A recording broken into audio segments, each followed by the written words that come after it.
Jaya TV காலை மலர் நேயர்களுக்கு வணக்கம். நாம் ஆசனம் செய்வதனால் என்ன பலன் கிடைக்கும் என்பதை பற்றி பார்த்து கொண்டிருக்கிறோம். ஹடயோக பிரதீபிகையிலே கூறுவார்கள், ஆசனம் செய்தால் ஸ்தைரியம், ஆரோக்கியம், அங்கலாகவும் என்று மூன்றுமே கிடைக்கிறது. அது மட்டும் இல்லாமல் இந்த உரையாசிரியர் மேலும் சில முக்கியமான அம்சங்களை பற்றி கூறுவார். ஆசனேன ரஜோஹந்தி தமோ தர்ம நாசகத்துவம். ஆசனத்தை சரியான முறையில் செய்யும் பொழுது அந்த ரஜோகுணம் என்று சொல்லக்கூடிய அந்த உத்வேகம் குறைகிறது. அதாவது உணர்ச்சி வசப்படுதல், எதையுமே அவசரமாக செய்தல் என்று இருக்கக்கூடிய அந்த ரஜோகுணத்தை இது குறைக்கிறது என்று கூறுகிறார். ரஜோ ஹந்தி என்று கூறுவார்.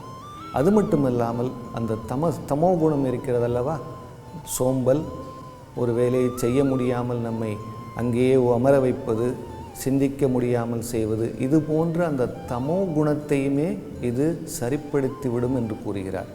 இந்த ஆசனம் செய்யும் பொழுது ரஜோகுணமும் தமோ குணமும் படிப்படியாக குறைவதனால் அந்த சத்வகுணம் மேலோங்குகிறது. இதையே தான் உரையாசிரியர்கள் தன்னுடைய யோக சூத்திரத்துக்கு சொல்லும் பொழுது துவந்துவம் என்று சொல்லக்கூடிய அந்த இரட்டை எதிர்மறைகளுமே ரஜசும் தமசும் என்று தான் கூறுகிறார்கள். ஆகவே ஆசனம் செய்யும் பொழுது சத்வகுணம் மேலோங்குகிறது. அந்த சத்வகுணத்தை மறைக்கக்கூடிய ரஜகுணமும் தமோ குணமும் சிறிது சிறிதாக நம்மை விட்டு அகலுகிறது. இதனால் நமக்கு ஒரு கிளாரிட்டி, இதை செய்தாலும் சரியான முறையில் செய்யக்கூடிய பக்குவம் கிடைக்கிறது. மனம் அலைபாயாமல் ஒரு இடத்திலேயே குவிக்கக்கூடிய சக்தி கிடைக்கிறது. இந்த ஆசனம் சரியான முறையில் செய்யும் பொழுது பிராணாயாமத்திற்கும் தியானத்திற்குமே ஒரு ஆரம்ப பயிற்சியாகவே இது இருக்கிறது. மற்ற அங்கங்கள் சரியான முறையில் செய்வதற்கு இந்த ஆசனம் உதவுகிறது. ஆகவே ஸ்திரம், சுகம் இந்த இரண்டும் இருக்கும் நிலையிலேயே ஒரு ஆசனத்தை செய்யும் பொழுது நமக்கு வேண்டாத ரஜோகுணமும் தமோ குணமும் போகிறது, சத்வகுணம் மேலோங்குகிறது. அதனால் அடுத்த அங்கமான பிராணாயாமமும் பிரத்யாகாரம், தியானம் இவற்றை செய்வதற்கு நம்மை தயார்படுத்துகிறது. நாம் இன்று சர்வாங்க ஆசனத்திலேயே வேறு சில மாறுதல்களுடன் அதனுடைய பலன்களை எப்படி பெறலாம் என்று பார்க்க போகிறோம். நம்ம சர்வாங்காசன சீரீஸ் பார்த்துட்ருக்கோம். அதில் ஏகபாத அகுஞ்சானாசனா எப்படி பண்ணுறது அப்படிங்கிறத பார்த்தோம். ஒரு கால் மடக்கிறது.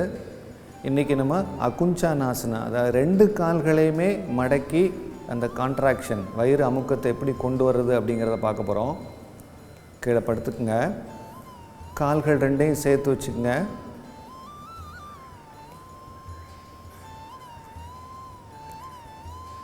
கைகளை பக்கவாட்டில் கொண்டு போயிடுங்க.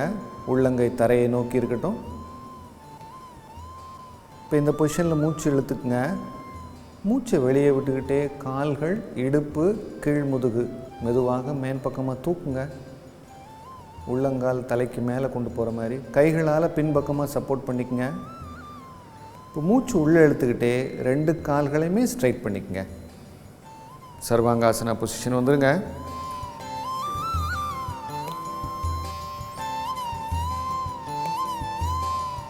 இப்போ மூச்சை வெளியே விட்டுக்கிட்டே ரெண்டு கால்களையும் மடக்குங்க. ரெண்டு முட்டியுமே நெத்தியை தொடட்டும்.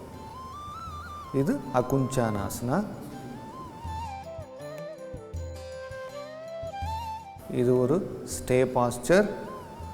இதில் ஒரு 6 மூச்சோ இல்லை 8 மூச்சோ வாங்கி விடலாம்.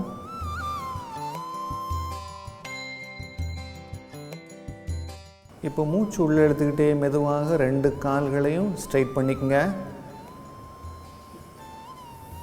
மூச்சை வெளியே விட்டுக்கிட்டே ரெண்டு கால்களையும் மெதுவாக கீழே கொண்டு வாங்க. கைகள் ரெண்டையும் தரைக்கு கொண்டு போயிடுங்க. மூச்சு உள்ளே எடுத்துக்கிட்டே முதுகு, இடுப்பு, கால்கள் மெதுவாக தரையை நோக்கி கொண்டு வந்துடுங்க. இதே இது இன்னொரு முறை பார்க்கலாம். சமஸ்திதியில் படுத்திருக்கோம். இந்த பொசிஷனில் மூச்சு உள்ளே எடுத்துக்கங்க. மூச்சை வெளியே விட்டுக்கிட்டே கால்கள், இடுப்பு, கீழ்முதுகு மேலே தூக்குங்க. கைகளால் பின்பக்கமாக சப்போர்ட் பண்ணிக்கோங்க. மூச்சு உள்ளே எடுத்துக்கிட்டே ரெண்டு கால்களையும் நேர்படுத்திக்கங்க. முதுகு நல்லா சப்போர்ட் பண்ணிக்கங்க. மூச்சை வெளியே விட்டுக்கிட்டே ரெண்டு முட்டியும் மடக்குங்க. ரெண்டு முட்டியுமே நெத்தியை தொடட்டும். ஆகுஞ்சானாசனா.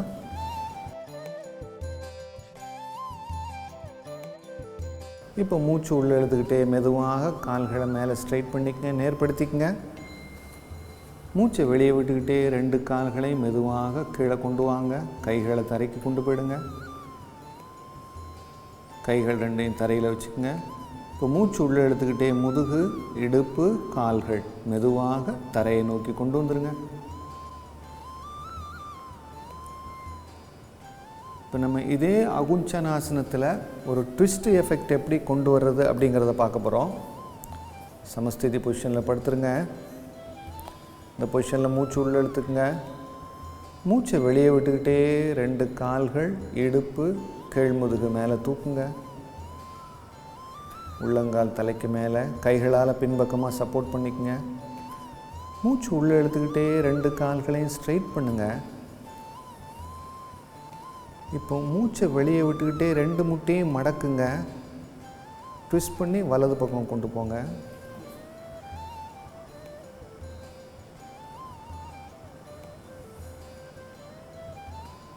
இப்போ மூச்சு உள்ளே எடுத்துக்கிட்டே மெதுவாக காலை ஸ்ட்ரைட் பண்ணுங்கள். இப்போ மூச்சை வெளியே விட்டுக்கிட்டே காலை மடக்கி ட்விஸ்ட் பண்ணி முகத்துக்கு இடது பக்கமாக கொண்டு வாங்க.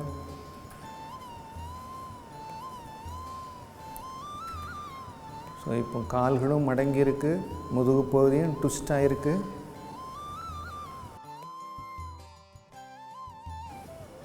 இப்போ மூச்சு உள்ளே எடுத்துக்கிட்டே 2 கால்களையும் ஸ்ட்ரைட் பண்ணிவிடுங்க. மூச்சை வெளியே விட்டுக்கிட்டே 2 கால்களையும் மெதுவாக தலைக்கு பின்பக்கமாக கொண்டு வாங்க. கைகளை கீழே கொண்டு வந்துடுங்க தரையை நோக்கி. மூச்சு உள்ளே எடுத்துக்கிட்டே முதுகு, இடுப்பு, கால்கள் மெதுவாக தரைக்கு கொண்டு வந்துடுங்க. நம்ம சர்வாங்காசனத்திலேருந்தே ஆகுஞ்சானாசனம் எப்படி பண்ணுறது அப்படிங்கிறத பார்த்தோம். சென்ற நிகழ்ச்சியில் ஏகபாத ஆகுஞ்சானாசனம், அது ஒரு காலை மடக்கிறது எப்படிங்கிறத பார்த்தோம். இன்றைக்கி நம்ம 2 கால்களையுமே மடக்கி 2 முட்டியுமே நெத்தியை தொடுறது, அந்த ஆசன பகுதியை பார்த்தோம். இது பண்ணும் பொழுது சர்வாங்காசனத்தில் இருக்கக்கூடிய எல்லா நன்மைகளும் நமக்கு கிடைக்கிறது. இரத்த ஓட்டம் நல்ல முறையில் சீராகிறது. முதுகுத்தண்டுக்கு இருக்கக்கூடிய நரம்பு மண்டலங்களுடைய வேலைகள் தூண்டப்படுகின்றன.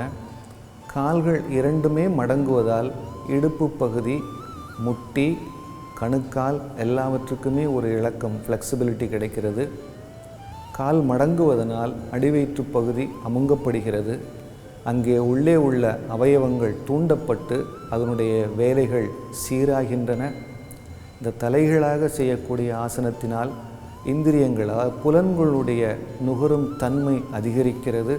அது சென்சஸ் பிகம் ஷார்ப் என்று சொல்வார்கள். அந்த இதுவும் இதில் கிடைக்கிறது. இரத்த ஓட்டம் சீராவதால் அந்த கால்களுக்கு இருக்கக்கூடிய ஏதாவது வெரிகோஸ் வெயின் அது போன்ற பிரச்சனைகள் சரி செய்யப்படுகிறது. ஜீரண மண்டலம் தூண்டப்படுகிறது. வேண்டாத மலங்கள் நீக்கப்படுகின்றன. மூச்சு வாங்கிவிடக்கூடிய திறன் அதிகரிக்கிறது. கழுத்து பகுதி ஒரு அழுத்தம் கொடுப்பதால் அங்கே உள்ள நரம்பு மண்டலங்கள் தூண்டப்பட்டு அதனுடைய வேலைகள் சீராகின்றன. இதே ஆசனத்தை நாம் அந்த ட்விஸ்ட், அதாவது முறுக்கத்தை எப்படி செய்வது அப்படிங்கிறதையும் பார்த்தோம். அதனால் என்ன ஆகும்னா, முதுகுத்தண்டு பகுதியில் இருக்கக்கூடிய தசைகள் நல்ல முறையில் ஸ்ட்ராங்காகும். தசைநார்கள், அங்கு செல்லக்கூடிய இரத்த ஓட்டம் சீராகும். இதே ஆசனத்தினுடைய இன்னொரு மாறுதலை அடுத்த நிகழ்ச்சியில் பார்க்கலாம்.